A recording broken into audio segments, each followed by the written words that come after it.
Got the first question. This one? Use this? No need. No, just leave it on Okay. the slide. Yeah. Okay. Hi. Hi, Chris. Congratulations for this big victory. Thank I you. think it's the only the second time that you won with a submission. If I Yes. remember. So you submitted an undefeated fighter who was known for submitting her opponents. So does this victory have an even more special meaning for you?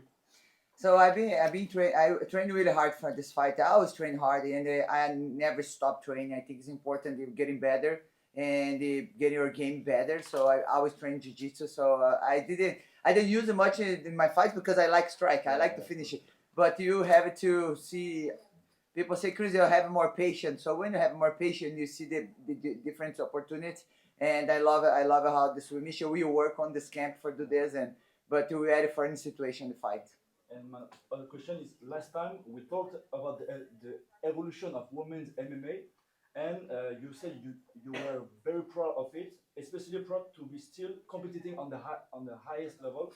So, what message do you want to send to young female fighters, showing that even 20 years after your debut, you're still at the top of the sport and continuing to inspire them?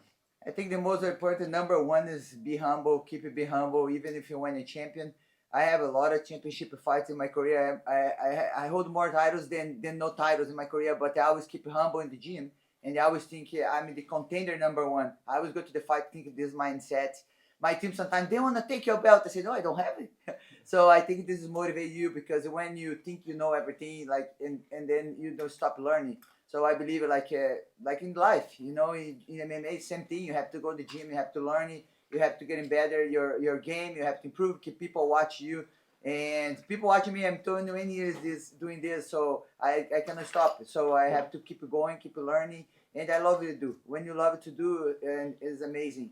So and now it's amazing because the sport grows so much. When I start fighting and don't have much opportunity, but in my heart I have the dream to do good for the girls. Can people recognize the girls can fight like a guys, like excited fight, boring fight. And I believe we're doing the good job and make me really happy to see how women's MMA grows so much. And it make me happy to be part of that in 20 years. Welcome. Yes. Congratulations, Chris. Thank you. At the media day, you said you wanted to fight in both MMA and boxing next year.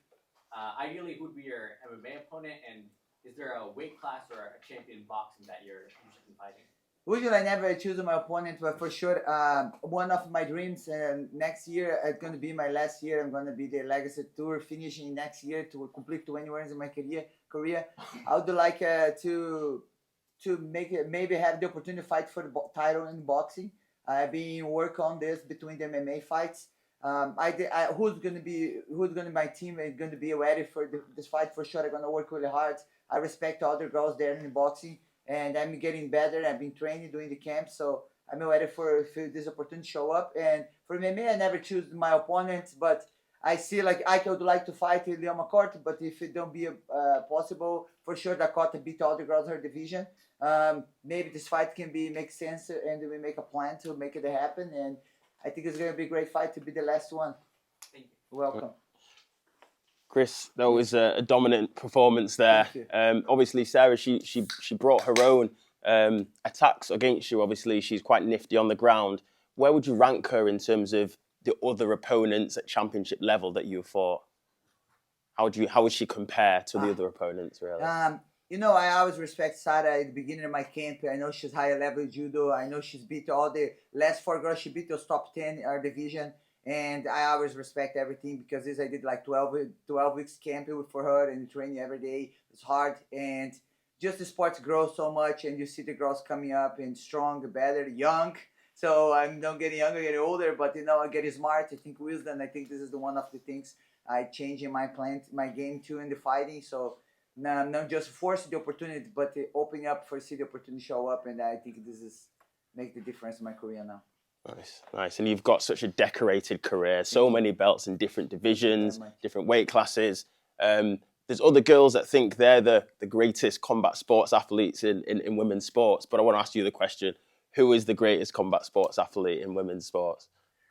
You know, you're never gonna say I'm the greatest of the sport. I did my best every day, and I think it's nice. It's same thing if you ask my dad who's the best daughter in the world, he's gonna say it's me.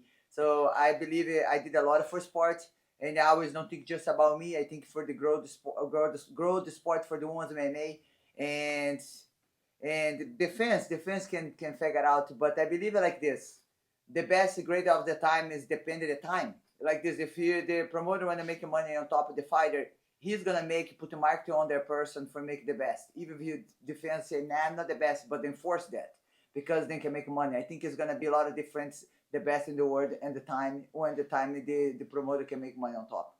Nice. God bless you. Thank you. Yes.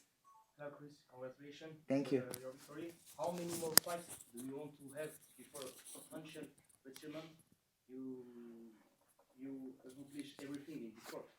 So I have my last fight in my contract with PFL next year. So we are planning the last fight for the retire fight. They say maybe it can be America Latina, Mexico, Brazil. So I'm very excited. So because it's now my mindset is different when I step in the cage, I say, Cris, enjoy every single moment in the ring because you're gonna have more opportunity like that. So of course I would like to do some couple boxing fights and maybe have the opportunity to fight for the world title. But yes, I make a plan maybe a couple fights next year and then 21 get it mature enough. What do you think about the atmosphere in Lyon in the arena? So I feel very blessed because I know the sport in Lyon is just to get it legal, and I feel like nice to come here and fight before I retired because I know when I started it was not that big either, and then now so much sport grows so much. I feel very blessed to be here and do a great show for all the Lyon in France, all the fans. They really appreciate me here, and I'm really happy to be part of this.